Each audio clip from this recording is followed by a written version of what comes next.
welcome to today's show.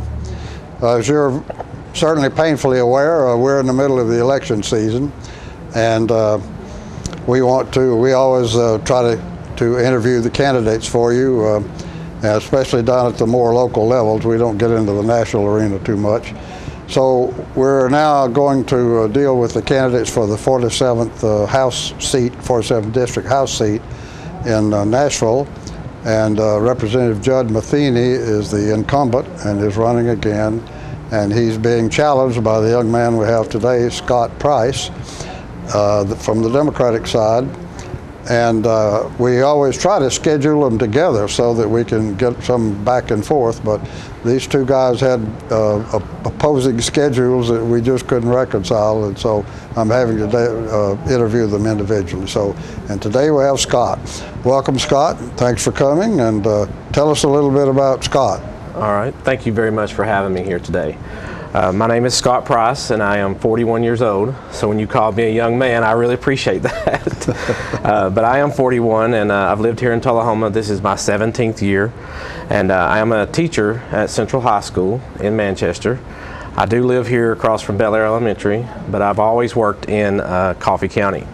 I have a degree in mathematics from University of Tennessee in Chattanooga, and then I got my master's degree from MTSU. And I have done many things at the high school. Master's in math also? My master's in administration and supervision. Ah, okay. And what's happened is I started at Central High School in teaching math, and then I started doing the yearbook, and then they asked me to be the testing coordinator for the whole school. As state tests have increased over the years, that job became full-time. Sure. So I organized several thousand tests throughout the school year. And then they asked me to be the director of student counseling. And I did all the scheduling, working with all the counselors, working with parents in the community to make sure that the school is functioning properly, I guess you'd say, from the inside. And then last year, I asked Principal Duvall, I said, I really want to teach again. And so after some debate, she didn't want me to leave, and I said, but I need to go back to the classroom. So last year I taught Algebra 2, and then this year I'm teaching 6 classes of honors geometry, which is what I did all day today. Okay. To 15 and 14-year-olds, honors geometry. Got to be a challenge. Yes. Okay, well good. Let's take a short commercial break, folks, and we'll talk some more with Scott.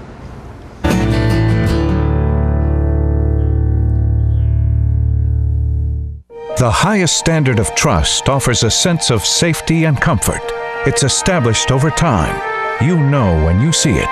You know when you feel it. There's a standard of trust in healthcare. It's the Joint Commission Gold Seal of Approval. In 2003, Life Care Center of Tullahoma voluntarily achieved this accreditation and maintains it still today. Life Care, meeting a higher standard because residents matter most. This is J.D. Oliver here at the Smokehouse on Monteagle Mountain. My sisters Betsy, Nancy, and I'd like to thank you for supporting our family business for over 50 years. Hello, this is Stella Parton, and I am standing here right in the middle of Jim Oliver's Smokehouse restaurant. But you need to come in here. We just got through doing a show. We also have a music scene going on here, and I want to invite you to come down because it is your mountain destination. Music on the Mountain in Monteagle, Tennessee. My name's Betsy Oliver. I'm the kitchen manager here. We serve a lot of ribs and barbecue and fried chicken. Hey, this is Sean Mayer, and I just want to let everybody know to stop in at the Smokehouse if you're ever on your way to Chattanooga or Nashville. They not only have a great gift shop, awesome food, great entertainment on Saturday nights, but beautiful cabins to stay in. Check it out. Make the Smokehouse your mountain getaway destination. Stay in one of our 84 lodge rooms and 20 timber frame log cabins. Look around our trading posts and eat in our delicious restaurant. Enjoy music on the mountain every Saturday night featuring the best of Nashville. Our family hopes to see you this year at Jim Oliver Smokehouse.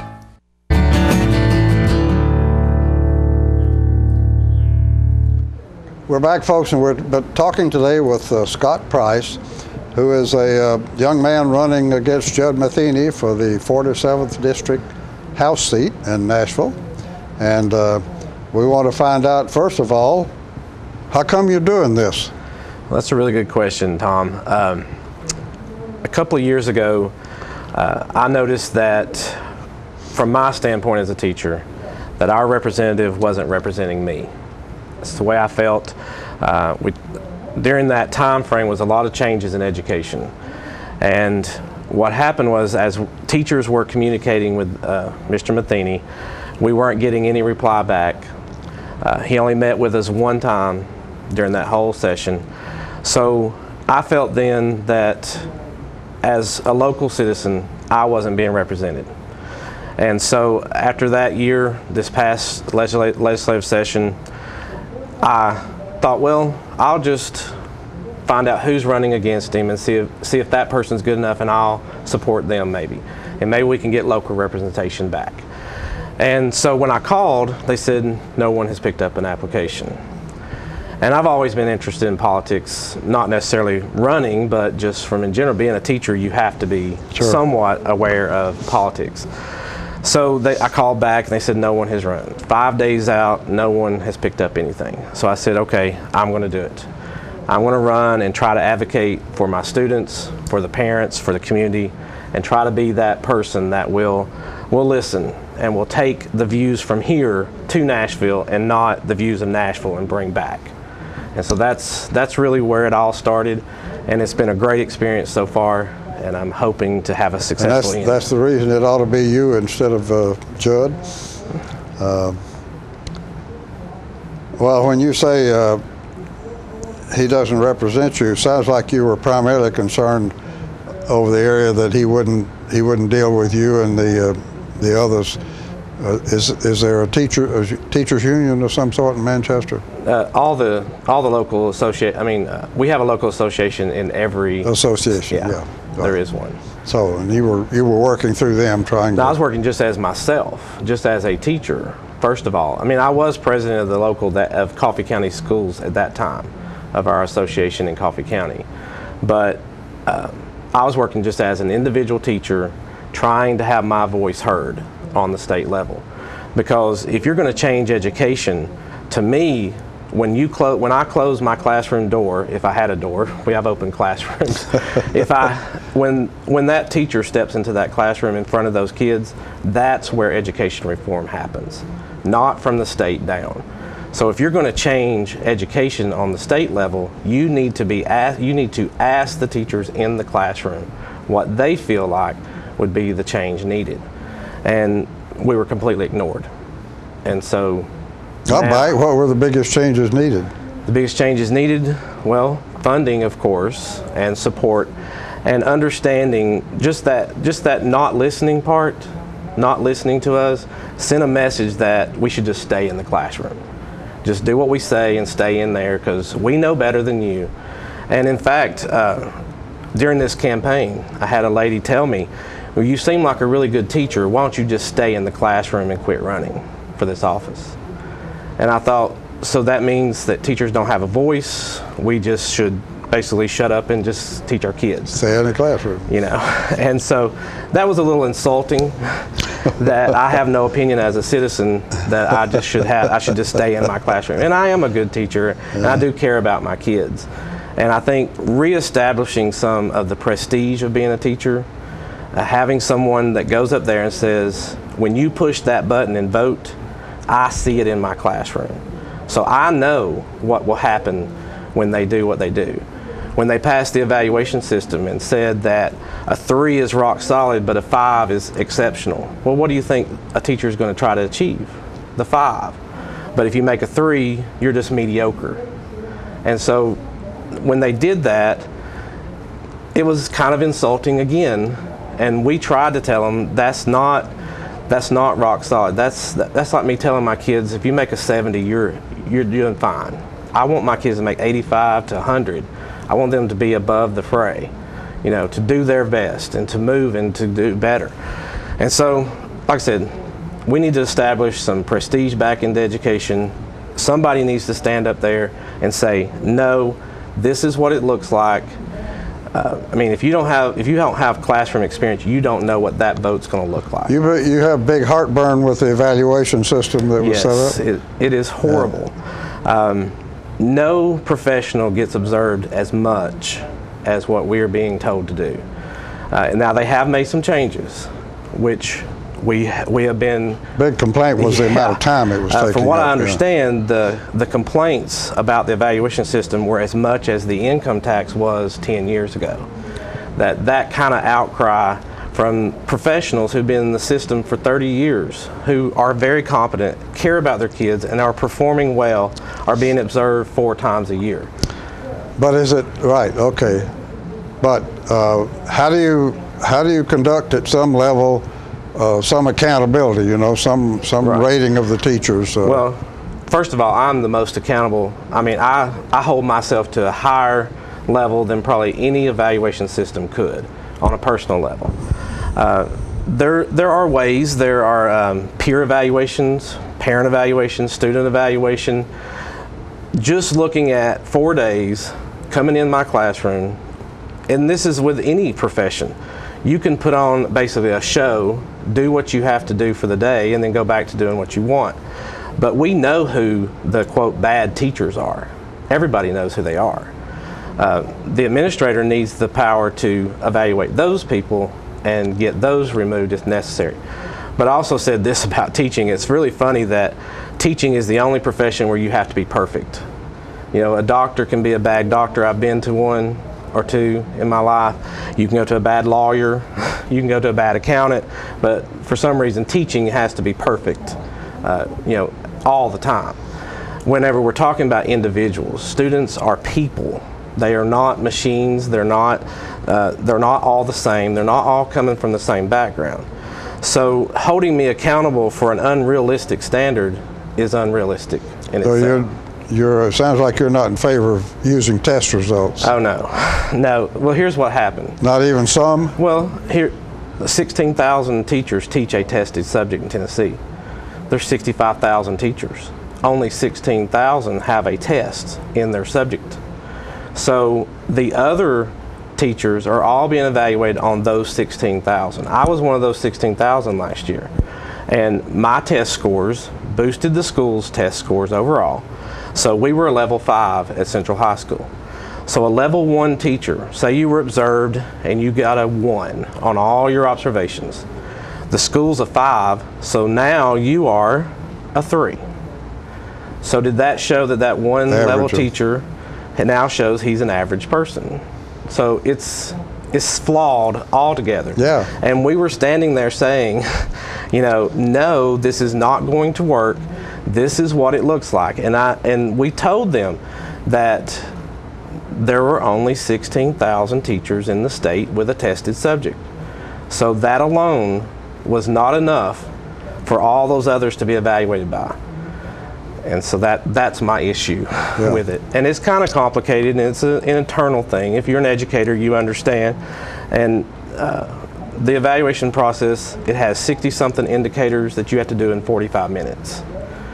Now, do the math on that. You got a few seconds to hit every one of them, less than a second to hit every one of them. It's unrealistic to get a 5. Well, do you have some hope that those changes or those problems are being surfaced and are being paid attention to? Oh yes, they are now. Of course, it is election year, so you know it'd be great for that. It's a great timing to start making some changes and throwing the bone, I guess, to make sure that teachers don't forget. But we don't need to forget that the reason this is here was because they didn't listen to teachers in the first place. And so I would like to represent the teachers, the students, and the parents of this community, because that's who really this is about. Parents are ultimately responsible for education, of course, and then when they send their child, they're entrusting them to me, and then I do my part with the parent. And so when you interject the state into that, sometimes that becomes a big problem. I think the best schools come out of local communities that are interested, that are paying attention, and are active. And we have that here in Tullahoma, Manchester, and Coffee County, and Warren County as well. We'll talk a bit more about that, but first we're going to have to take a short commercial break, folks, and we'll come back.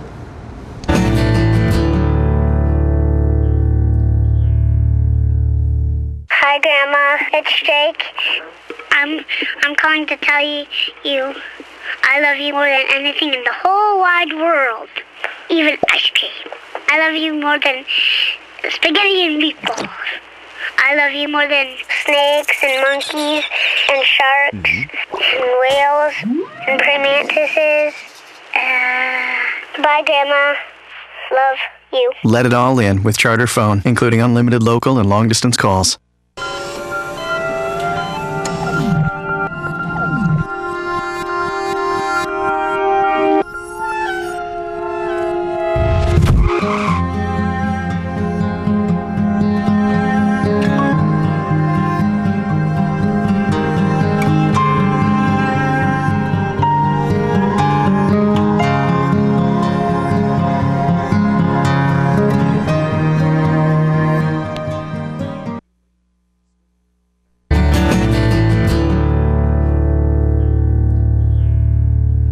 We're talking today, folks, with Scott Price, who is running for the 47th district seat in the Tennessee House. And as a teacher, he's getting pretty passionate about education. I did want to ask you one more question, or maybe more on that subject, and that is with federal involvement, state involvement, county involvement, local district involvement, who really is responsible for seeing that we have a good school system? Yes, that does seem like a lot of hands in the pot. And from my standpoint as a teacher, this is actually my 19th year, because I taught 2 years in Chattanooga, I see that parents are ultimately responsible for education of their child. It begins at home. Studies have shown the vocabulary, reading to your child, that kind of thing gets them a good start. And then we pick them up in preschool and we start doing our part along with the parent. As I was telling you in the break, I've never seen a child that had parents that were involved, parents that really cared about their child's education. I've never seen those children fail. I've never seen that happen. What happens a lot of times, though, I mean, we all understand parents are busy. They may have 2 jobs, trying to struggle to make it through. And so we do everything we can while we have them for the 8 hours we have them. But we still need that backup at home. And poverty is a huge issue. Drugs in the home, methamphetamine is really a huge problem right now with kids living in that environment. And then they come to school and we're trying to teach them to teach a test to them, or teaching them anything like that, where their mind may be completely somewhere else and they're dreading going home. We have kids come to school hungry. They go home hungry on Friday. We have the backpack program. Lots of schools have that, where we're trying to provide snacks and things for the kids to survive through the weekend. So there's so many issues like that you just can't blanketly say, you're this, you failed, blah. You know, there's so much going on. Like I said earlier, they're individuals, and great schools come out of great communities. And I think what you're seeing here in Coffee County, Tullahoma, Manchester City, and Warren, are you seeing great schools coming out of great communities. And so the fewer people, if they need to back off a little bit. You know, federal No Child Left Behind did do this one thing. You know, it had a goal of 100% proficient advance by 2014. That was the goal. That was completely unrealistic. Everybody knew it. But what it did is it made schools realize we have to do more. And we did, and we are doing more than we've ever done before. And so that's the only thing that great came out of that. Now, Race to the Top, I've seen a lot of waste in that. They gave us this online instruction thing to do, Battelle for Kids. And I mean, I looked at it, but I was not forced to look at it or do anything with it. And so that was millions of dollars that somebody must have known, somebody, this is the way I see it, to get that money spent for professional development that did very little, if anything, to help instruction. Again, I really do believe that local control is the best for any school. Local control. So the state staying as far away as they can. I know there's some things that we have to do statewide. Nationally, there are some things that are great. I mean, we are getting a lot of money from the government, from the federal government. For instance, free and reduced lunch. That When we have schools with 65% or more free and reduced lunch, if we lost that federal money, we would be in trouble. We wouldn't be able to provide somebody else has got to make it up. Right. That was I did have one candidate say he thought the feds ought to withdraw from the education business if we did that, altogether. we would not be able to provide services for our students. Well, you're saying that's a question of money. It is a question of money. Yeah. I just don't think our tax base can survive without some of that federal dollars coming back. And that's what it's there for. It's for communities that that are struggling to provide those services. And so you just say goodbye to everything, we'd lose reading coaches, we would lose math coaches, we would lose free and reduced lunch, all the Title I would be gone. And so that kind of comment is not exactly the way I would approach it. And again, if you talk to local education leaders, talk to the school boards, talk to teachers and to parents, they may want those things still from the federal government. So just blanketly getting rid of everything from the federal government is not the way to improve education in Tennessee. Okay. Let's touch on a couple of other things. Well, this is really related to education. We keep finding out that we're not providing enough students in the right fields to be able to get a job once they're out of school, and so there are jobs out there that we're not being able to fill. And I noticed, for example, the number of visa applications by businesses in Tennessee as they're trying to get somebody in to do the job doubled just about between 2001 and 2011. Yeah. Went from 600 to 1,100. And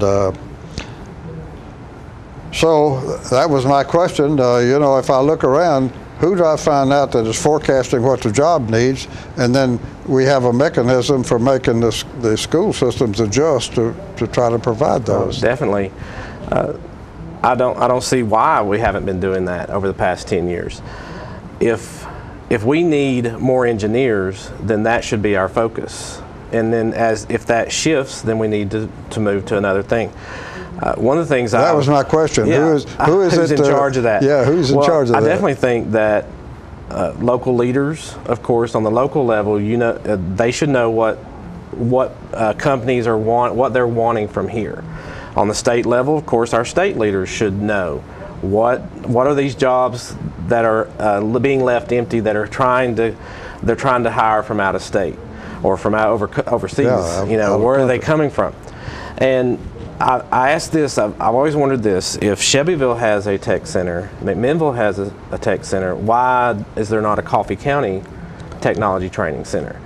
Yeah, and I hear they're pretty well along the way in establishing one in Winchester. Right. So we're being surrounded. We're being surrounded. So, my opponent has been in office for 10 years. This should have been something thought about. Why are they going to Shelbyville and buying their lunch there? They're going to school over there, so now they're supplying tax dollars to Shelbyville or to McMinnville when we could have had it here. And I really do feel like we should target, like you said, target the job areas, get something opened, get those students trained, and so that they can enter those jobs now and not have to wait. I've heard of waiting lists for just about everything at the technology center. Nurses have to be on a waiting list to get in the program.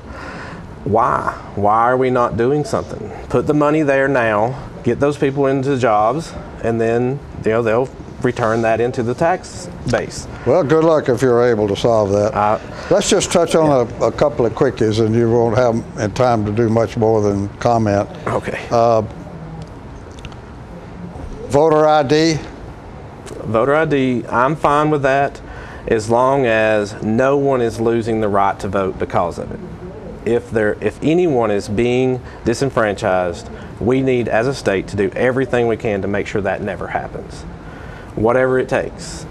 Because if they're going to pass that law and insist that everybody show an ID, which is fine, like everybody said, you show an ID to cash a check, you do it for everything, fine with that. But no one should ever not be able to vote because of it. So we need to do everything we can to make sure every person that is eligible to vote gets that right to vote. Okay. Another quickie. Guns. Guns, I am perfectly fine with the Second Amendment. I think our current laws are fine. I really have no agenda to change anything with the gun law. So you wouldn't have a problem. The latest flap we've had is trying to let employees keep their guns in the car when they're in the parking lot, the company parking lot.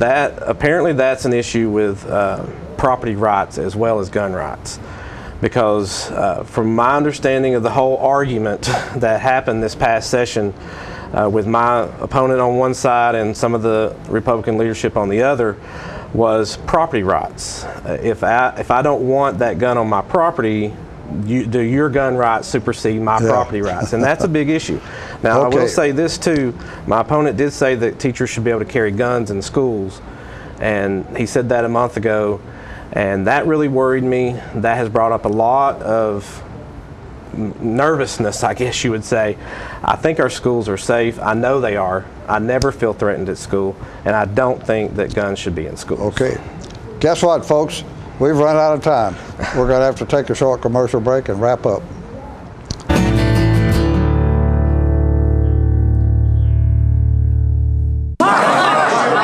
Mark, you've won just about everything there is to win in racing. What's next?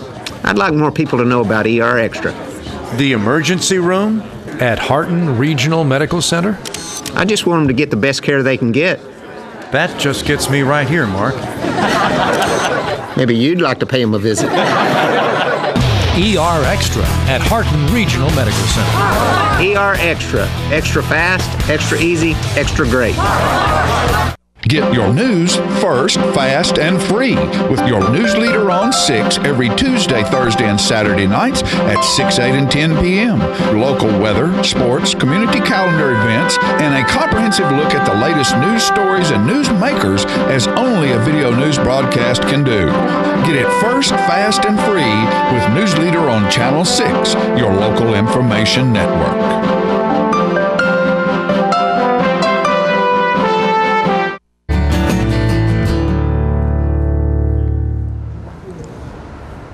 We're back, folks, and we have been talking today with Scott Price, who is the Democratic candidate for the House seat in the 47th District, challenging Judd Matheny.